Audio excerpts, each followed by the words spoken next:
Food fun media 2.0 வந்து எவ்வளோ update பார்க்க போனால் பிக் பாஸில் ஒரு தரமான ஒரு அப்டேட் வந்திருக்குன்னு சொல்லாங்க. யார் பிக் பாஸ் வீட்டுக்குள்ளே வின் பண்ணுவாங்க நம்ம நினச்சிட்டு இருந்தோமோ அவரு இப்போ பிக் பாஸ் வீட்டுக்குள்ளே இல்லைன்னு சொல்லாங்க. நாளைக்கு தான் டெலிகாஸ்ட் ஆக போகுது.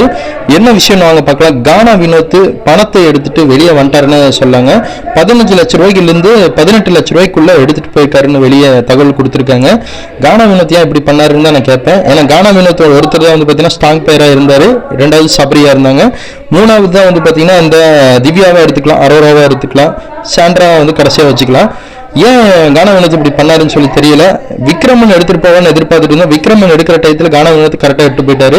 ஆனால் பணம் வந்து எக்ஸ்டன் ஆகிட்டு தான் இருக்க டயத்தில் கானா வினோத் இது போதும்னு சொல்லி ஸ்கிப் பண்ணிட்டு வந்திருக்காரு.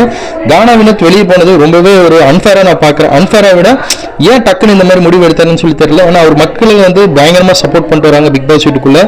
இந்த பணத்தை எடுத்துட்டு இப்போ வெளியே வந்தது ரொம்பவே வந்து ஷாக்காக பார்க்கப்படுதுன்னே சொல்லாங்க.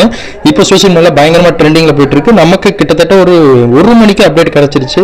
ஒரு சில டிராவலிங்ல இருந்தோம், சென்னையில இருந்து இப்பதான் நம்ம வந்து ஊர் ரீச் ஆயிருக்கோம். ஊருக்கு வந்து இப்போ உங்ககிட்ட பேசிட்டு இருக்கேன். நீ அடுத்த அப்டேட் தொடர்ந்து உங்களுக்கு நான் குடும்பத்து வெளியே போயிட்டான்னு சொல்றாங்க. அதுவே ஒரு ட்விஸ்ட் அண்ட் டர்னா ஒன்று இருக்குது. கானா வினோத்தோட ஒய்ஃப் என்ன சொல்லியிருக்காங்கன்னா, கானா வினோத் இப்போ வெளியெல்லாம் வரல, எந்த அப்டேட்டும் வரல, நான் பிக் பாஸ் டீம்கிட்ட பேசிட்டோம் அப்படின்னு சொல்லியிருக்காங்க. அமித் ஒரு ட்வீட் ஒன்று போட்டிருக்காங்க. அதாவது நான் உள்ள போயிருந்தா கண்டிப்பா மணி பாக்ஸ் எடுக்க விட்டுருக்க மாட்டேன் கானா வினோத்தை. ஆனா கானா வினோத் மணி பாக்ஸ் எடுத்துட்டாரு. அதுலேயே ஒரு பிக் பாஸ் வீட்டுக்குள்ள ஒரு ட்விஸ்ட் இருக்குது அப்படின்னு சொல்லி முடிச்சிருக்காங்க.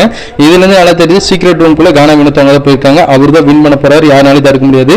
எந்த தப்புமே பண்ணாம கானா வினோத் ஒரு முடிவு எடுத்துட்டாங்க. அது பிக் பாஸ் ஏத்துக்க முடியல.